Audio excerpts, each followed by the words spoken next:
충남을 가장 잘 아는 뉴스, 헬로티비 뉴스 충남입니다. 첫 소식입니다. 지난 1일 서천과 천안에서 코로나19 확진자가 잇따라 발생했습니다. 먼저 서천에서는 코로나19 확진자가 4명 추가됐습니다. 서천 65번, 66번 확진자는 10대로 교회 관련 확진자와 접촉한 뒤 양성 판정을 받았습니다. 60대인 서천 67번 확진자도 교회 관련 확진자이며 68번, 50대 확진자는 충남 1956번 확진자의 접촉자입니다. 이에 따라 서천군 교회 관련 확진자는 모두 30명으로 늘었습니다. 같은 날 천안에서도 확진자 1명이 추가 발생했습니다. 서북구의 성정 2동에 거주하는 10대로 서울시 노원구, 성북구 확진자의 접촉자입니다. 방역당국은 해당 확진자에 대해 정밀 역학조사를 진행하고 있습니다. 오는 4일 예정인 대법원 당진 평택항 매립지 관할권 취소 소송 최종 선고를 앞두고 당진에서 마지막 촛불 집회가 열렸습니다. 이번 행사에는 충남도계 및 당진당 범시민 대책위와 김홍장 당진시장, 어기구 국회의원 등 40여 명이 참석했습니다. 이들은 대법원이 정의로운 판결로 법치와 공정이 살아있음을 증명해줄 차례라며 최종 판결에 대한 기대를 내비쳤습니다.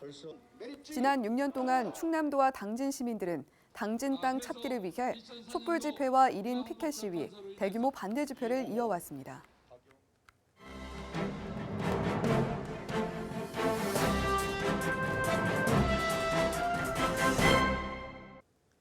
신문브리핑 충청투데이 기사입니다. 전국 각 지자체들이 코로나19 지원금에 대한 보편 지급을 앞다퉈 발표하고 있는 가운데 양승조 충남지사는 1일 전국민 기본소득 1년치 예산이면 충남형 더 행복한 주택 30만 채를 지을 수 있다면서 선별적 지급을 재차 강조했습니다. 양 지사는 이날 실구원장 회의에서 태풍과 홍수가 발생하면 피해 지역과 이재민에게 보상을 하는 것처럼 코로나19에 대한 피해 보상과 구제도 마찬가지라며 자영업자와 소상공인들은 지금 생사의 기로에 서 있다. 코로나19 전쟁 속에서 하루하루 힘겨운 사투를 벌이고 있다고 설명했습니다.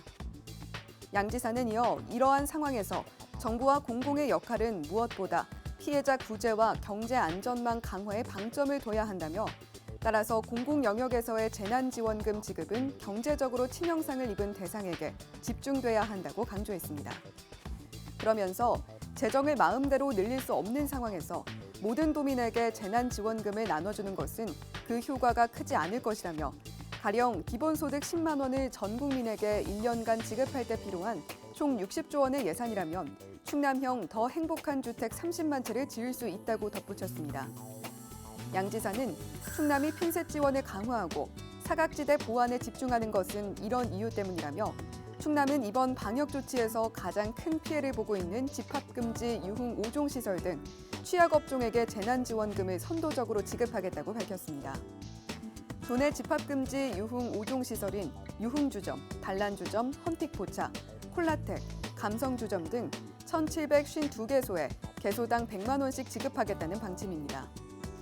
양 지사는 법인 택시 운전자는 개인 택시 운전자와 정부 지원금에서 50만 원의 차익이 발생하는 만큼 도에서 이러한 차별을 해소하기 위해 총 14,000여 명의 법인 택시 운전자에게 50만 원씩 재난지원금을 추가 지급할 것이라고 말했습니다. 지금까지 신문브리핑이었습니다.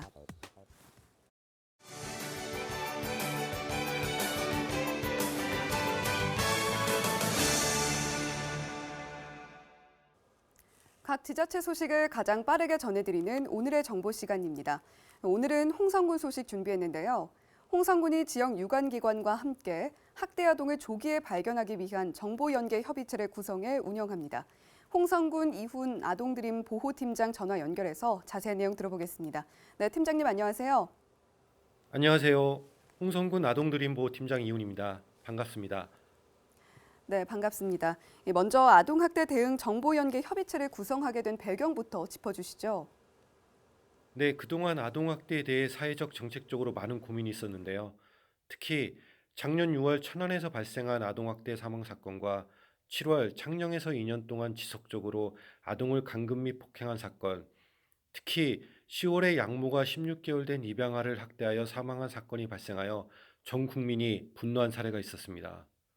이렇듯 아동학대는 굉장히 복합적인 문제점을 가지고 있는데요. 이러한 문제점을 해결하기 위해서는 각 지역 내 유관기관과의 협업 체계가 굉장히 중요합니다. 이를 위해 각 기관의 전문가들로 구성된 정보연계협의체를 운영하여 아동학대 피해 사례와 위기 의심 아동에 대한 정보 공유, 보호 협력 체계를 구축함에 반드시 필요한 조직입니다. 현재 홍성군은 우리 군과 홍성경찰서, 홍성교육지원청, 충남서부 아동보호 전문기관, 아동양육시설인 사랑샘, 청소년 쉼터를 운영하는 청노회와 청운대 사회복지학과로 구성되어 있습니다. 또한 각 사안별에 따라 관계기관 및 시설이 참석할 수 있습니다. 예, 그렇다면 협의체는 구체적으로 어떤 역할을 하게 됩니까? 네, 홍성군 아동학대 대응 정보연계협의체는 지난 28일 첫 회의를 개최하고 아동학대 대응과 학대 아동 보호를 위한 정보 공유 및 보호 지원을 위한 협조 방안을 논의했는데요.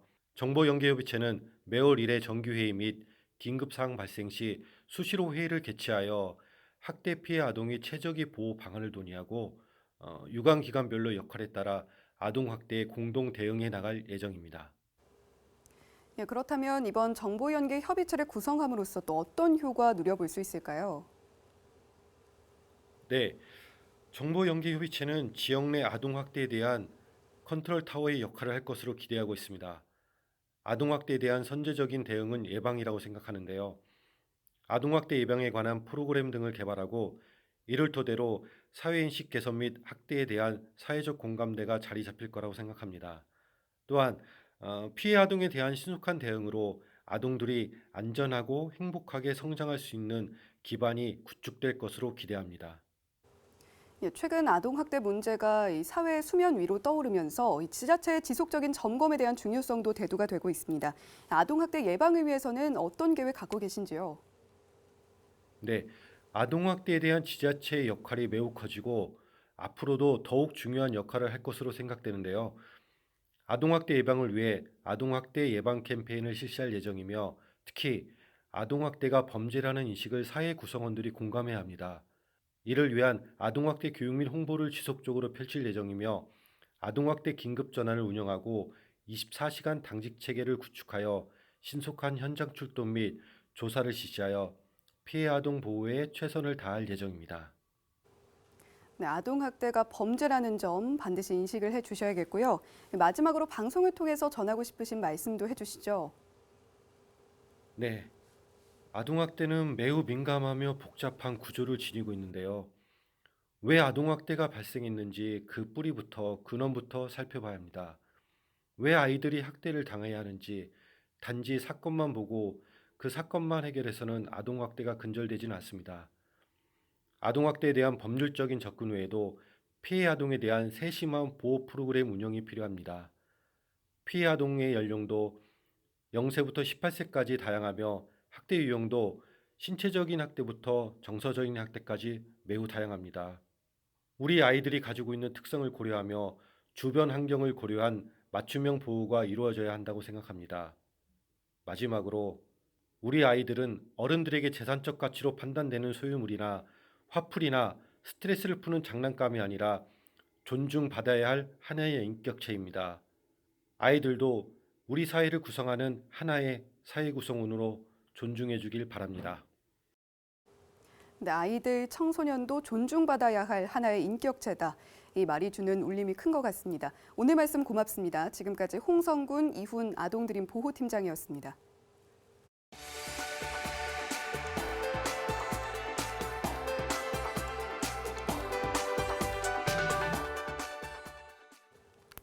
지역 소식 이어갑니다. 서산시가 지역주도형 청년 일자리 지원비를 확보하고 지원에 나섭니다. 서산시는 청년들의 지역 정착과 유입을 위한 지역주도형 청년 일자리 지원비로 8억 4천만 원을 투입합니다. 대상은 32개 사업장, 청년 50명입니다.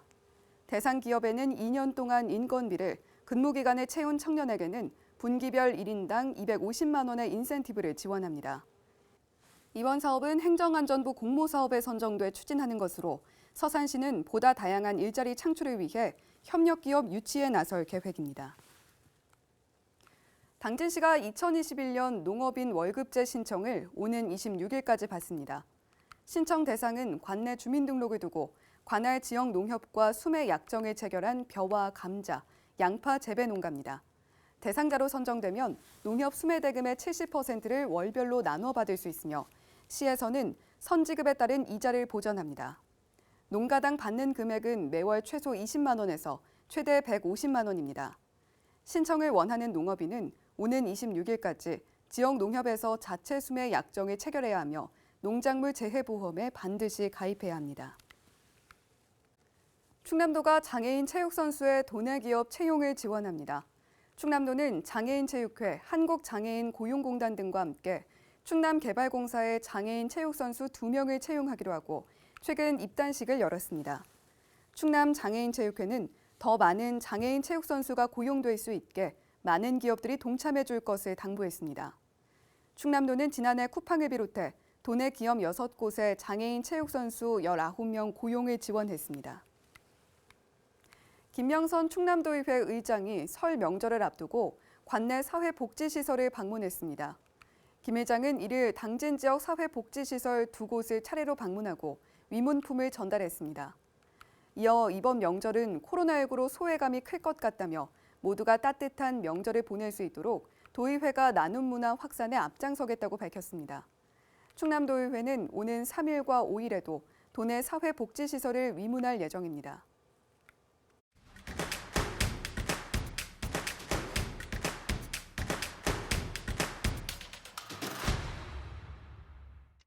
당진시가 설 명절을 앞두고 전통시장을 대상으로 특별 방역을 실시합니다. 장이 열리는 5일과 10일에는 당진 전통시장을, 6일과 11일에는 합덕 전통시장을 대상으로 장 개장 전 방역 소독을 진행합니다. 또 시민들이 안심하고 시장을 이용할 수 있도록 소독제를 비치하고 분무형 소독제를 활용해 자체 방역을 시행하도록 할 계획입니다. 충남 지역 양돈 농가들이 아동 장애인 복지시설에 설 명절 선물을 전달했습니다. 한돈협회와 양돈농협은 돼지고기 10,000kg과 고기만두 500상자를 충남 사회복지 공동모금회에 전달했는데요.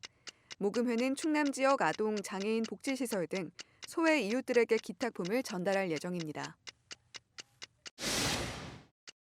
예산군이 대중교통 소외 지역 주민들을 위해 도입한 섬김택시 운행지를 확대했습니다.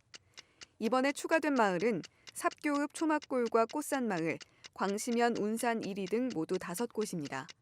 섬김택시 이용을 희망하는 주민은 예산군 섬김 콜센터에 연락하면 저렴한 요금에 택시를 이용할 수 있습니다. 청양군과 충남도립대가 청년 스타트업 양성을 위한 업무 협약을 맺었습니다. 이번 협약으로 도립대 산학협력단은 2년 동안 창업 메토스쿨과 인재양성 교육 등 프로그램을 진행합니다. 청년 스타트업 양성 사업은 지역 청년들의 자립 기반 확보와 외부 인재 유입을 목표로 추진되는 사업입니다. 지금까지 25초 뉴스였습니다. 날씨 정보입니다. 북서쪽에서 찬 공기가 유입됨에 따라 3일 아침 기온은 영하 10도 내외로 춥겠습니다. 3일 새벽 사이 서해상 약한 기압골의 영향으로 우리 지역엔 한때 눈이 내리는 곳이 있겠는데요. 또 북서쪽에서 다가오는 기압골의 영향으로 3일 저녁에도 수도권과 충남 북부부터 눈이 시작돼 4일 새벽까지 이어지겠습니다. 자세한 지역별 날씨입니다. 오전 기온 대부분 영하 10도 가까이 떨어지겠습니다. 청양 영하 12도, 서산 영하 10도, 예산 영하 9도 전망됩니다. 낮부터는 따뜻한 남서풍이 불면서 낮 최고 기온이 영상으로 오르겠습니다. 태안 2도, 당진 3도, 예산 4도 예상됩니다. 주간 날씨입니다. 4일 새벽까지 이어지는 강수는 북쪽 한기와 기압골의 발달 정도 등에 따라 변화가 크겠습니다. 앞으로 발표되는 기상 정보를 참고해 주시기 바랍니다. 한편 주말인 토요일에는 포근한 봄 날씨 느낄 수 있겠습니다. 날씨 정보였습니다. 설 명절이 다가오는 가운데 조류 인플루엔자 등으로 설 차례상 물가도 심상치 않은데요. 우리 지역 전통시장에서는 특별 방역 조치가 진행되고 지자체에서는 농특산물의 비대면 판매 촉진 활동도 지원합니다. 일상을 회복할 수 있는 신축년을 기대하며 안전한 설 명절을 준비해보는 건 어떨까 싶습니다.